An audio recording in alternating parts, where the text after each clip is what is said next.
corporate businesses usually already have their marketing in-house team. That's why you don't provide a service to them because they already do, but they need additional fuel for their business because they need to adhere to some bullshit ass branding guideline to make it like clean and to make it look professional and to appear their like values or some shit like that. And we are degenerates in affiliate marketing and pay-per-lead because we can't run any ads that Meta doesn't ban us for, right? Or doesn't reject us for. And that's why we're playing on a different playing field. And if they generate leads for $100, we can generate them for $50 and sell them for 75 because they would still be happy to buy it because obviously their baseline is $100. So typically, guys, how it works really is that corporate businesses have like 50,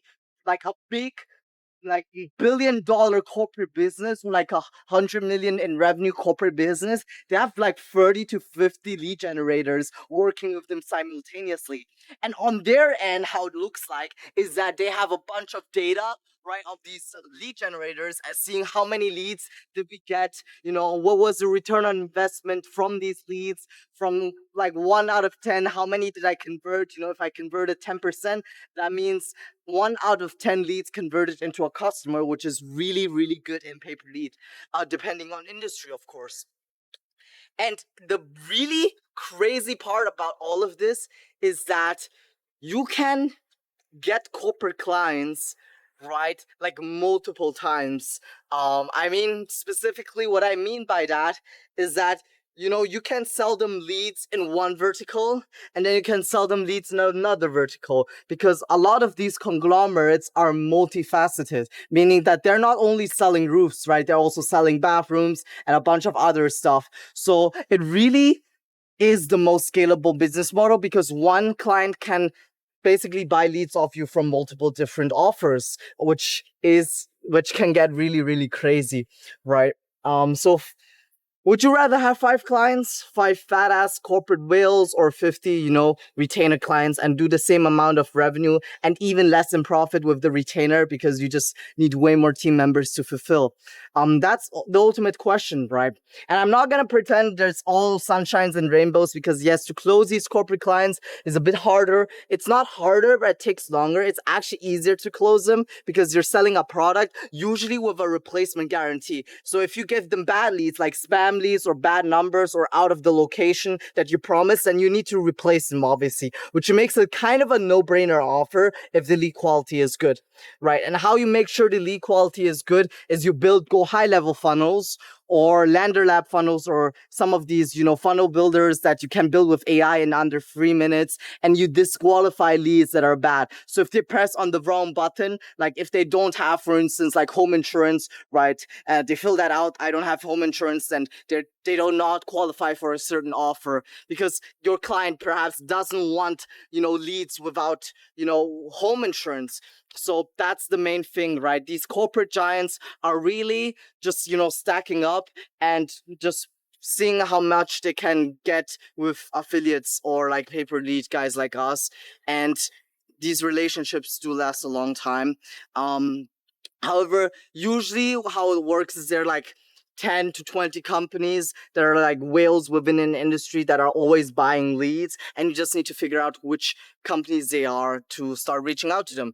And the best thing about that is, right, is that you have less clients, less headache, no client meetings, and all you have to figure out is how to get really good at ads. And I have a bunch of videos on that, so go check them out as well. Another reason why corporate clients need your leads is that they already have like maybe 30 lead generators, but they cannot scale fast enough and high enough, so they need more volume, and they cannot have a single point of failure. So imagine they get, they are dependent on one lead supplier who provides them with 30% of their leads. And therefore 30% of their revenue in most cases, right? And specifically, what if that lead supply were to go away? They would make a huge loss that quarter, right? Those 3 months that they're in business with. So specifically, that's why they're trying to diversify the risk away by working with a lot of multiple lead vendors and a fixed amount of leads that they get, and obviously, if you print the money, they're going to buy more from you, but it is definitely capped. Then the sweet spot of paper lead is obviously if you make corporate giants dependent on you. So for instance, if they don't buy leads from you, they lose 20% of their revenue because 20% of all their leads come from you. That's the sweet spot. And that's how you almost guarantee a recurring 6-figure check every single month at a 40-50% profit margin. And that's the golden ratio of paper lead, which is why they are dependent on you and they cannot throw you away. So their churn is also way, way lower, right, with these corporate businesses than in local service businesses. And I think the main problem which makes scaling retainers and SMMA and all this like other terminologies, freelance brand scaling so hard is that, they can hire somebody in-house and learn everything they have from you and just replace you, or they just find somebody better, right? And specifically, that is definitely one of the biggest pain points in paper lead. You feel like you're on a hamster wheel. Retainer. You feel like you're on a hamster wheel, always replacing the clients you lost, and it's a complete fucking, like cycle of like deadly cycle. So with paper lead, you're trying to target 5 to 6 clients and get them to pay you for the next 5 to 10 years. So if you want to learn more about this, I have a Telegram group chat as well as a Skool community. And if you want a one-on-one membership mentorship with me, then DM me on Instagram.